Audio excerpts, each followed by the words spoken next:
एकदम गरम गरम बा, बहुत बढ़िया हो ये बा। चला थी चटनी भी सब दोनों जने खाए बैठे आराम से। हे हला आलू उबाल के लेके आ है, जाके चटनी पीस के लेके आवा तू। बात कर गई तो हम चटनी पीसे जाओ। यार हथवा काटा बट रहे तो के हम कहबो ना कबो और कबो कहे रहे। अच्छा ठीक बा हम जाते ना।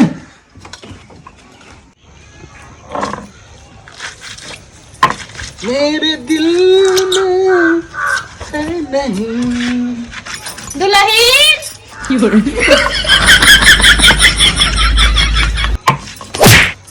ये का करत है मामा तू आए? और मामी कहाँ गई जवन तू चटनी पीसत है? अभी है कुल करबा लास्ट शर्म घोर पी गा है। पागल है करे मुरिया काटा और माई तब। अच्छा मुरिया काटा हो तो तू चटनी पीसबा मामा, तबे बिहान के पेटीकोटवो का छरबा। आय हम चटनी पीसे ना, ये देख के हंसाई